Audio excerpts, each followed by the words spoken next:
துலாம், வாழ்க்கை துணையுடன் இருந்த கருத்து வேறுபாடுகள் நீங்கி இணக்கம் ஏற்படும். கூட்டாளிகளுடன் சேர்ந்து புதிய தொழில் தொடங்க திட்டமிடுவீர்கள். சமூகத்தில் உங்கள் மதிப்பும் மரியாதையும் உயரும். மகிழ்ச்சியான நாள். அதிர்ஷ்ட எண் 7. அதிர்ஷ்ட திசை மேற்கு. வழிபாடு அம்மன் கோவிலில் நெய் தீபமேற்றி வழிபட காரிய சித்தி உண்டாகும். விருட்சிகம், எதிர்ப்புகளை முறியடித்து சாதனை படைப்பீர்கள். பழைய கடன் சிக்கல்கள் தீர புதிய வழி பிறக்கும். உத்தியோகத்தில் இருந்த போட்டிகள் குறையும். ஆரோக்கியத்தில் நல்ல முன்னேற்றம் தெரியும். அதிர்ஷ்ட எண் 9. அதிர்ஷ்ட திசை தெற்கு. வழிபாடு முருகப்பெருமானுக்கு விளக்கேற்றி வழிபட தைரியம் கூடும்.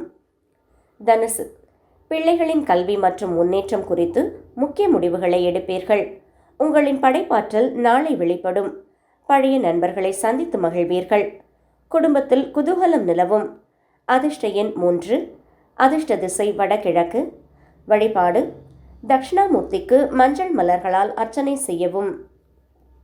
மகரம், வீடு மற்றும் வாகன பராமரிப்பு செலவுகள் வரலாம். தாயாரின் உடல் நலத்தில் அக்கறை தேவை. சொத்து விவகாரங்களில் அவசரம் காட்ட வேண்டாம். மனதிற்கு பிடித்த பொருட்களை வாங்கி மகிழ்வீர்கள். அதிர்ஷ்ட எண் 8. அதிர்ஷ்ட திசை வடக்கு.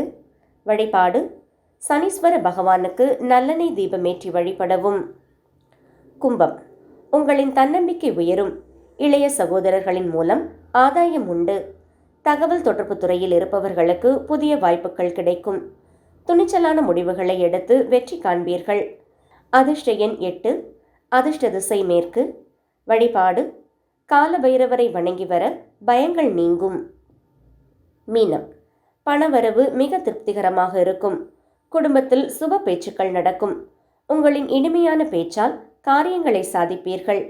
கண்களில் இருந்த உபாதைகள் நீங்கி ஆரோக்கியம் மேம்படும். அதிர்ஷ்ட எண் 3. அதிர்ஷ்ட திசை வடகிழக்கு. வழிபாடு வெங்கடேச பெருமாளை வணங்க சகல சௌபாக்கியங்களும் கிட்டும்.